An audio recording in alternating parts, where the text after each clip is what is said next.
오늘 주신 하나님의 말씀은 마태복음 23장 1절로 12절까지 말씀입니다. 마태복음 23장 1절로 12절 말씀 함께 합독하겠습니다. 시작.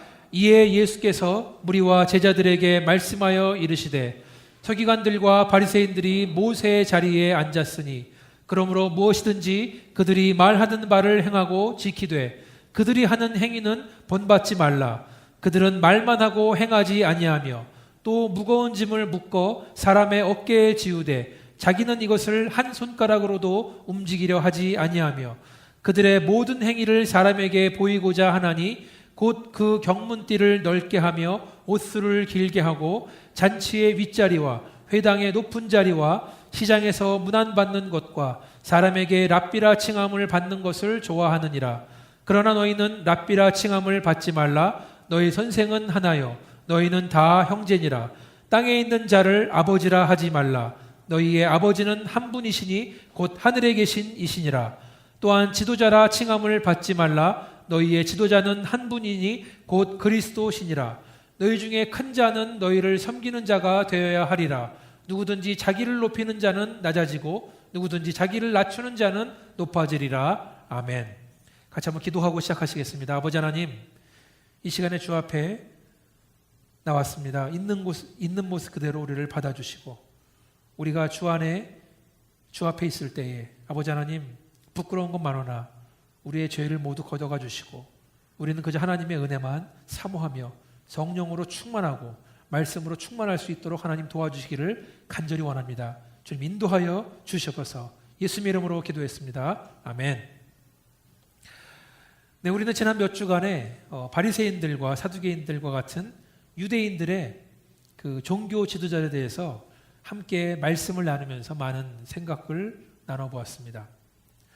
워낙 바리새인, 사두개인 이 사람들에 대한 얘기가 많으니까 조금 지겨운 생각도 드는 것 같습니다.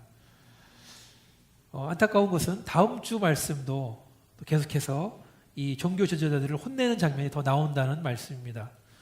좋은 얘기도 자주 들으면 듣기 싫은데 왜 이렇게 예수님께서는 유대인 종교 지도자들에 대해서 그것도 2000년 전에 근동 지방에 있었던 이 사람들과 우리의 삶, 우리가 살고 있는 21세기와 무슨 상관이 있길래 설교 말씀을 주시는가 생각을 해보게 됩니다.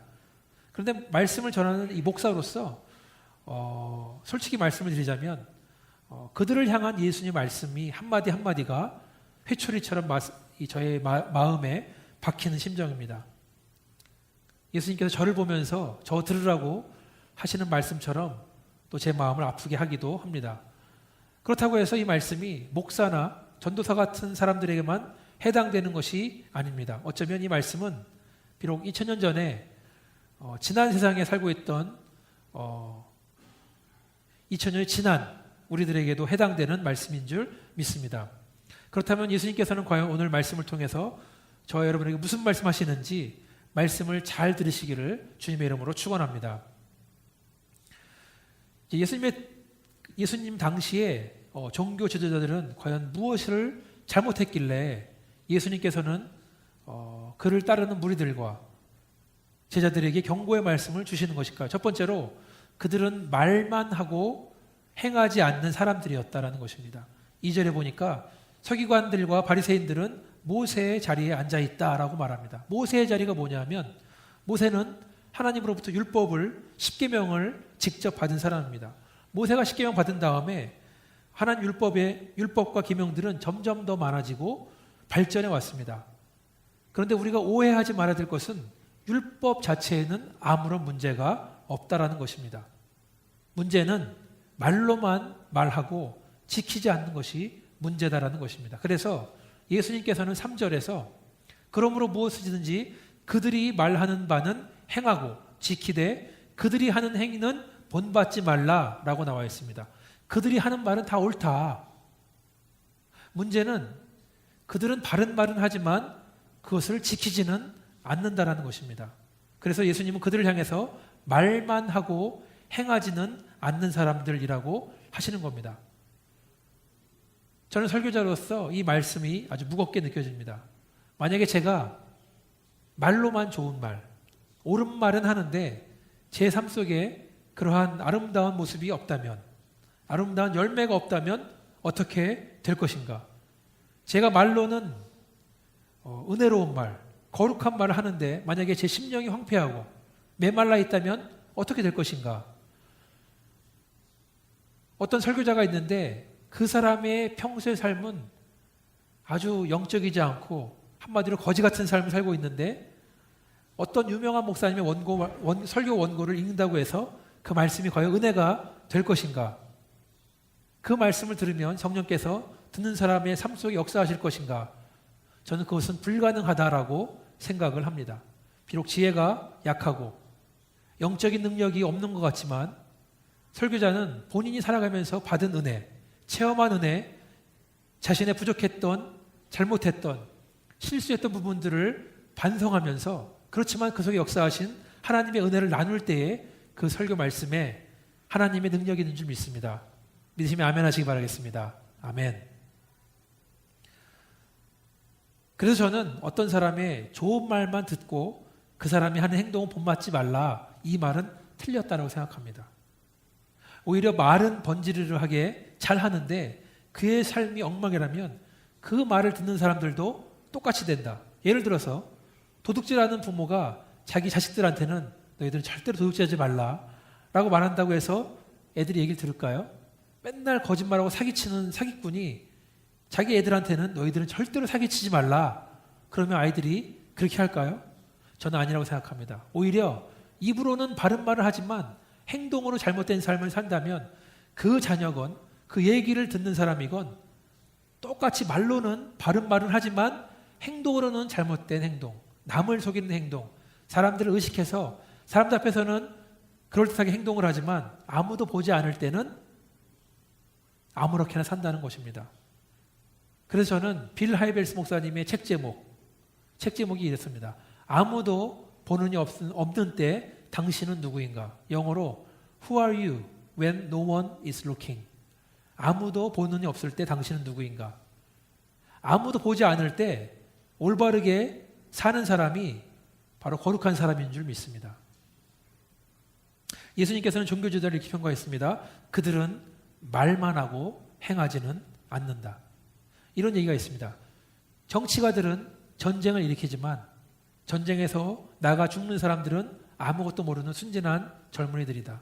정치가들은 말로만 모든 이야기를 하지만 정작 자기들은 위험한 곳에 가지 않는다. 이슬람 과격주의자들의 문제가 무엇입니까? 지도자들은 이슬람 사람들은 그들의 테러나 전쟁을 성전, 거룩한 전쟁이라고 말합니다. 그리고 그들에게 만약에 너희가 성전에 나가서 죽는다면 그것이야말로 확실하게 천국에 가는 방법이다라고 말한다는 거예요. 다른 방법은 없는데 확실하지 않은데 성전에서 싸우다 죽는 것, 그것으로 너희는 천국에 갈 수 있다. 그래서 수많은 이슬람 청년들이 죽음을 두려워하지 않고 전쟁에 나갑니다. 어린아이 몸에 폭탄을 감은 다음에 그 어린아이로 하여금 적진에 뛰어들도록 만듭니다. 18세기의 독일의 철학자 괴테, 요한 볼프강 폰 괴테라는 사람이 있었는데 이 사람이 무명으로 지내다가 25세의 나이에 젊은 베르테르의 슬픔이라는 책을 썼습니다. 그런데 이 책이 그 당시 유럽에서 베스트셀러가 됐습니다. 많은 젊은이들이 그 소설에 나오는 베르테르처럼 옷을 입고 베르테르처럼 말을 하고 더 나아가 그 소설에 나오는 주인공 베르테르처럼 권총을 가지고 자살을 했다 그럽니다. 그래서 괴테의 책을 읽고 자살한 사람의 숫자가 2,000명이 넘었다 그럽니다. 그 당시에. 문제는 그렇게 많은 젊은이들을 자살의 길로 몰아넣은 괴테 본인은 정작 83세까지 장수하면서 살았다는 것입니다. 괴테는 말로는 표현은 그렇게 했지만 자기는 자살하지 않았습니다. 그러나 많은 젊은이들, 그의 글을 본 사람들은 꽃다운 젊은 나이에 운명을 달리했습니다. 물론 제 말씀이 괴테도 자살했어야 된다라는 말씀은 아닙니다. 그렇지만 그렇게 영향력을 줄 정도의 어떤 사람이 한마디의 말이, 한 문장의 글이 그렇게 중요하다. 오죽하면 베르테르의 효과라는 유명한 말이 있지 않습니까? 유명한 사람이 자살하고 죽으면 많은 사람들이 그것을 모방해서 따라 죽는다는 말, 그런 말도 있습니다. 다시 본문으로 돌아가겠습니다. 예수님이 지적하신 종교 주자들의 두 번째 문제는 무엇입니까? 4절을 보시면 이렇게 나와 있습니다. 또 무거운 짐을 묶어 사람의 어깨에 지우되 자기는 이것을 한 손가락으로도 움직이려 하지 아니하며 라고 나와 있습니다. 그들의 문제는 사람들에게 무거운 짐을 지게 한다는 것입니다. 무거운 짐에 도망가지 못하게 어깨에 묶어버린다고 성경은 말하고 있습니다. 그러면서 자기들은 손가락 하나 까딱하지 않는다라고 나왔습니다. 사랑하는 성도 여러분, 여러분 예수 믿는 것이 마치 무거운 짐을 짓는 것과 같습니까? 예수님께 여러분에게 감당할 수 없는 무거운 짐을, 무거운 부담감을 주셨습니까?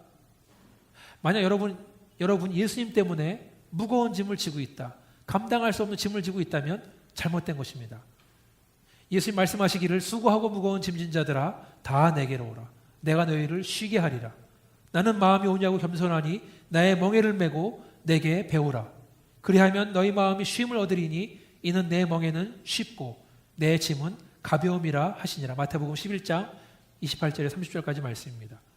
예수님께서 우리한테 무거운 짐을 주시는 분이 아니시다. 오히려 우리가 지고 있는 무거운 짐을 나에게 가지고 와라 라고 말씀하신다는 것입니다. 예수님께서 우리한테 쉬게 해주시겠다 약속하셨습니다. 여러분 예수를 믿는데 쉼이 없다면, 안식이 없다면, 인생의 무거운 짐을 아직까지 혼자 짊어지고 있다면 오늘 주님께 다시 한번 나오시기를 주님의 이름으로 축원합니다.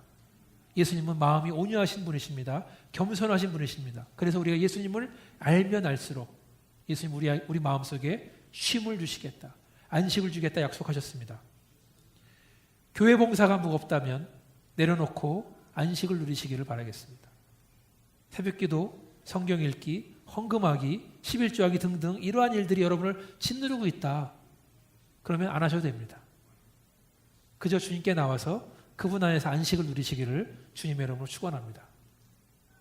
세 번째로 이들의 문제는 또 무엇입니까? 그들은 사람에게 보이려고 한다는 것입니다. 5절에 보니까 그들의 모든 행위를 사람에게 보이고자 하니 이렇게 나와 있습니다. 예수님께서는 이런 사람들에게 행위를 보이려고 하는 사람들에게 위선자다, 외식하는 자다라고 말합니다. 여러분 외식하는 자의 뜻이 무엇입니까? 성경적인 뜻은 뭐냐면 그것은 마치 연극 배우가 연극 무대에 올라가서 관객들 앞에서 연기를 하는 것과 같다. 그것이 외식이다 라고 말하고 있습니다. 연극 무대에 올라간 사람들은 자기의 본 모습은 철저히 숨깁니다. 그리고 자기에게 주어진 대사를 가지고 허구의 인물이 돼서 그 사람의 말과 행동을 하는 것입니다. 그게 바로 외식이다라고 성경은 말하고 있습니다. 오늘 예수님께서 마태복음에 말씀하시는 부분은 동일하게 누가복음 11장에 나옵니다. 잠깐 누가복음 11장 말씀을 읽어드리면 예수께서 말씀하실 때 한 바리새인이 자기와 함께 점심 잡수시기를 청함으로 들어가 앉으셨더니 잡수시기 전에 손 씻지 아니하심을 그 바리새인이 보고 이상히 여기는지라. 주께서 이르시되 너희 바리새인은 지금 잔과 대접은 겉은 깨끗하나 너희 속에는 탐욕과 악독이 가득하도다. 어리석은 자들아 겉을 만드신 이가 속도 만들지 아니하셨느냐. 그러나 그 안에 있는 것으로 구제하라. 그리하면 모든 것이 너희에게 깨끗하리라. 화 있을진저 너희 바리새인들이여 너희가 박하와 운양과 모든 채소의 11조는 들이되 공의와 하나님께 대한 사랑은 버리는도다. 누가복음 11장 37절부터 42절까지 말씀입니다. 오늘 지금 읽어드린 이 본문 말씀은 바리새인들의 위선에 대한 말씀입니다. 바리새인은 예수님이 손을 씻지 않고 음식 드시는 것을 문제를 삼습니다. 마음이 무거워집니다. 그런데 예수님께서 그들을 향해서 말씀하시는 것이 그릇의 겉은 깨끗하지만 그 그릇의 안쪽에는 탐욕과 악독이 가득하다. 그게 바로 위선입니다. 바리새인들은 모범적으로 하나님께 헌금을 바치지만 정작 그들의 마음속에는 하나님을 향한 사랑의 마음이 없다. 정의가 없다는 것입니다. 다시 말해서 하나님을 사랑하는 마음 없이 하는 모든 종교 행위들은 다 위선이다, 외식이다 라고 말씀하시는 겁니다. 누가복음 11장은 계속해서 이렇게 경고하십니다. 화 있을진저 너 율법교사여 너희가 지식의 열쇠를 가져가서 너희도 들어가지 않고 또 들어가고자 하는 자도 막았느니라. 11장 52절 말씀이죠. 이렇게 위선적인 신앙생활하는 종교 지도자들은 혹은 평신도 지도자들은 지혜의 열쇠는 가지고 있지만 자기도 들어가지 않고 다른 사람도 못 들어가게 하고 있다는 말씀입니다. 길을 막고 서서 비키지 않고 하나님의 말씀 속에 못 들어가게 한다는 것입니다. 그래서 자기 스스로도 구원을 받지 못하고 남들도 구원받지 못하게 한다는 것입니다. 마지막으로 예수님 말씀하시는 종교 지도자들의 잘못은 또 무엇입니까? 그들은 특별한 사람이라고 불리워지는 것을 좋아하는 사람들입니다. 6절에 보시면 이렇게 나와 있습니다. 잔치의 윗자리와 회당의 높은 자리와 시장에서 문안받는 것과 사람들에게 랍비라, 랍비는 선생님이죠. 선생님이라 칭함을 받는 것을 좋아하느니라. 우리나라 사람처럼 타이틀을 좋아하는 민족도 없는 것 같습니다. 그냥 이름을 불러주면 참 좋겠는데 항상 어떤 직함을 불려지기를 좋아합니다. 그래서 처음 본 사람에게 사장님, 그렇죠? 여사님, 선생님, 아니면 최소한 어르신 이렇게 불려드려야 됩니다. 그냥 이름을 부르면 낭패를 당합니다. 교회도 마찬가지입니다. 처음 보는 사람에게 무조건 집사님이라고 교회에서는 불러야 됩니다. 물론 여기 계신 분들은 직함으로부터 자유로운 분이신 줄 믿습니다. 그런데 실수로 장로님한테 집사라고 불렀다가는 큰일 납니다. 목사님한테 실수로 젊어 보인다고 전도사가 그랬다가는 난리가 납니다. 권사님에게 집사님 불렀다가는 혼납니다. 그렇죠? 우리 교회는 아니라고, 다른 교회 말씀이라고 말씀드리는 겁니다. 저는 지금까지 살아오면서 어떤 목사님한테 받은 명함을 잊을 수가 없습니다. 그 목사님 성함도 얼굴도 기억나지 않지만 저는 지금도 그 명함에 써있는 자기소개를 잊지 못합니다. 대기업 사장, 아무개의 동생, 아무개 목사. 목사 명함에 써있는 말이 내 형이 아주 유명한 사람이다. 유명한 기업가다. 나는 그 동생이다. 나를 무시하지 마라. 나를 함부로 보지 마라. 라고 말하는 것 같습니다. 오늘 제가 책을 여러 가지 말씀드리는데 존 파이퍼 목사님의 책 중에 이런 제목이 있습니다. 형제들이여, 우리는 전문 직업인이 아닙니다. 여기서 말하는 형제는 목사를 말하는 것입니다. 어떤 목사님한테 제가 형제님 그러면 화를 낼 수 있습니다. 감히 나한테 형제라고 부르다니, 목사한테. 그렇죠? 그런데 저를 포함한 많은 목사들이 목사 이외에 전문가의 어떤 그런 느낌을 주기를 원한다는 거예요. 성경 전문가가 되기 원합니다. 근데 그 말은 서기관이 그 뜻이에요. 성경 전문가. 종교 전문가로 불리기 원합니다. 그것은 바리새인과 같은 말입니다. 박사로 불리기 원합니다. 그것은 율법 선생과 같습니다. 누구한테 인정받기를, 누가 자기를 알아주기를 원하는 것 같습니다. 목사는 주의 종인데 어떤 목사님은 큰 종이라고 불리기를 원합니다. 종이 무슨 큰 종이 작은 종이 있습니까? 그냥 주인이 가라면 가고 험한 일이라도 하라면 하고 고생하라고 하면 고생하는 건데 스스로 나는 귀한 종이니까, 큰 종이니까 라고 생각을 하는 순간 그 순간부터 그 사람은 하나님의 종이 아니다라는 것입니다. 많은 목사님들이 목사라는 직함 외에 프로페셔널로 불리기 원합니다. 상담학, 심리학, 철학, 사회학, 인류학, 언어학, 사회복지학 등의 전문가로 알려지기를 원합니다. 나쁜 것만은 아니죠. 그런데 목사가 아무리 연구한다고 해서 한 사람의 철학자보다 위대한 철학자가 될 수는 없습니다. 그러고 싶으면 다 그만두고 철학자가 되라고 저는 권면을 하고 싶습니다. 그렇게 목사가 목사한테 주어진 일 외에 다른 곳에 기웃거리기 시작하면 본질을 잃어버린다. 오늘 8절에서 10절까지 이렇게 나옵니다. 그러나 너희는 랍비라 칭함을 받지 말라. 너희 선생은 하나요? 너희는 다 형제니라. 땅에 있는 자를 아버지라 하지 말라. 너희 아버지는 한 분이시니 곧 하늘에 계신 이시니라. 또한 지도자라 칭함을 받지 말라. 너희의 지도자는 한 분이시니 곧 그리스도시니라. 건강한 교회는 목사 혼자 원맨쇼하는 교회가 아닙니다. 목사와 성도가 함께 팀이 돼서 주님이 주신 사역을 함께하는 줄 믿습니다. 그러려면 목사 혼자 선생이 돼서는 안 됩니다. 성도 중에도 선생이 나와야 됩니다. 또 영적인 아버지와 같은 사람들이 성도 중에 나와야 됩니다. 그래서 연약한 성도들을 품어주고 기도해주고 도와줄 영적인 아버지, 영적인 어머니가 필요합니다. 성도들 가운데 영적인 지도자도 나와야 됩니다. 그러나 중요한 것은 아무리 우리가 뛰어난 선생이나 영적인 아버지나 지도자를 할지라도 하나님과 비교하면 아무것도 아니다. 그래서 저는 배우는 사람만이 선생이 될 수가 있다. 저는 이 말을 아주 옳게 생각합니다.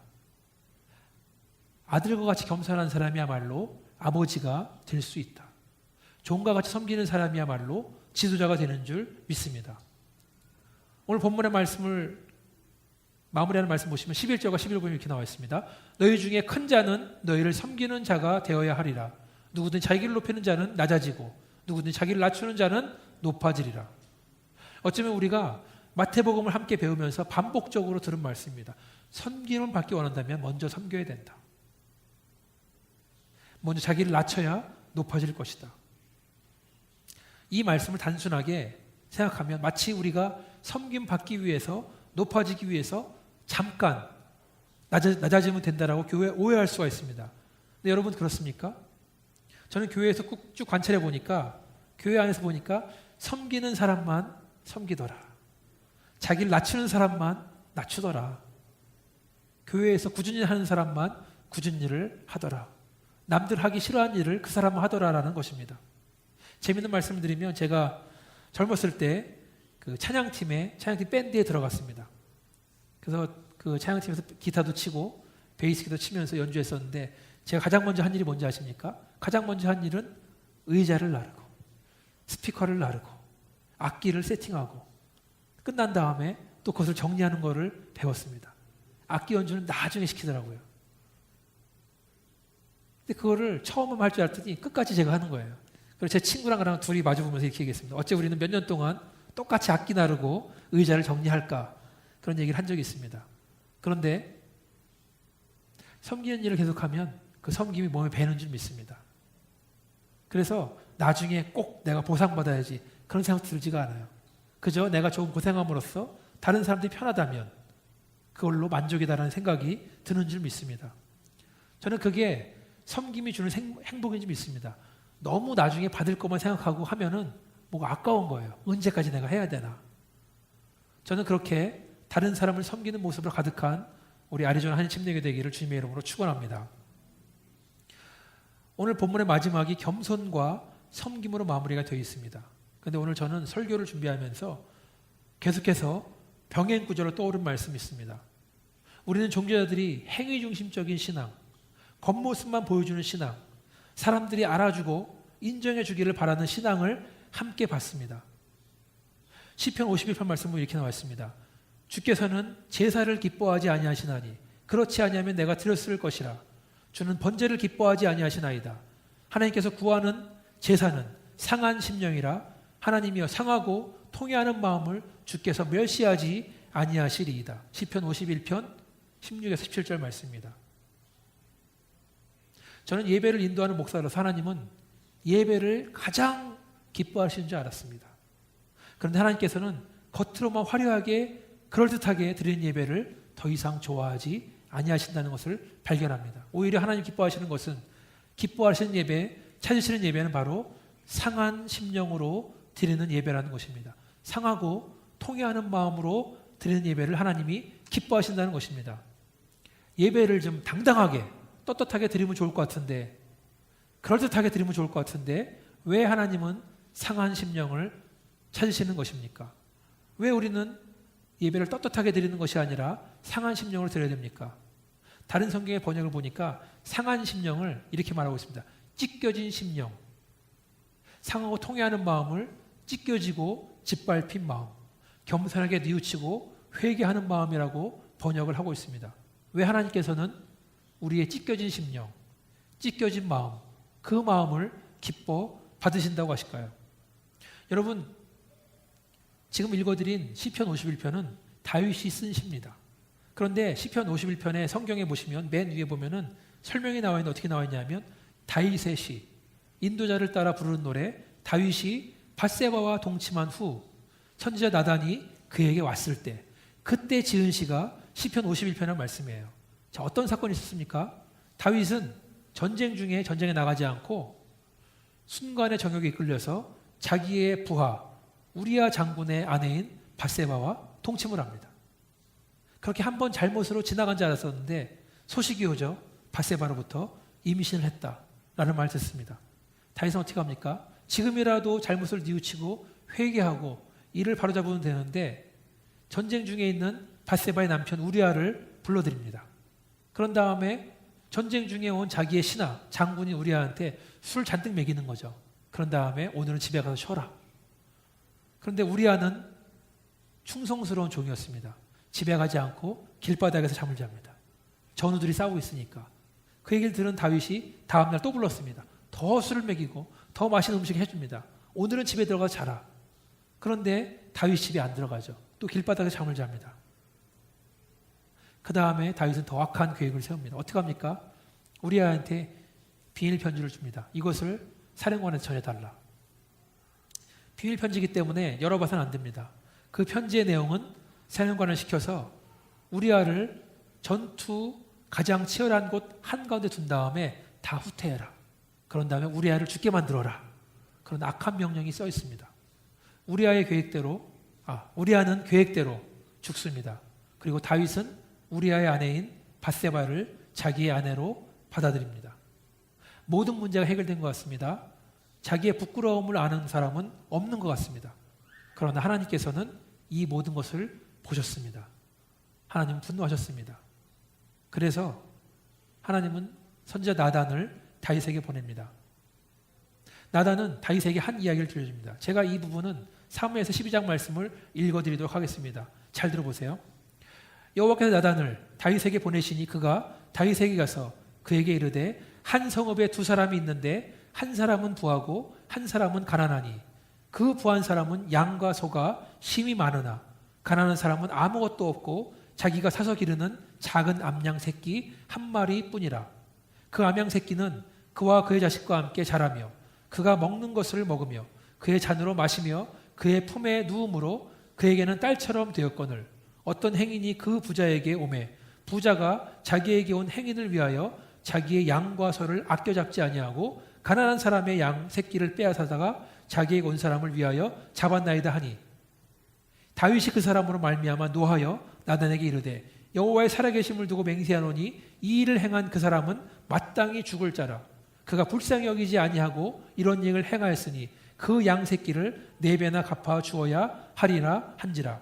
나단이 다윗에게 이르되 당신이 그 사람이라. 당신이 바로 그 사람이다. 다윗은 나단 선지자의 말 한마디에 무너져 버립니다. 그때서야 자기가 지은 죄가 얼마나 큰 죄였는지, 얼마나 잘못한 것인지 하나님은 다 아셨구나. 내 죄가 눈덩이처럼 불어올라서 커져버려서 돌이킬 수 없는 결과가 나왔다는 것을 그때야 깨닫습니다. 다윗은 그 자리에서 무릎을 꿇습니다. 회개합니다. 그때 지은 시가 시편 51편입니다.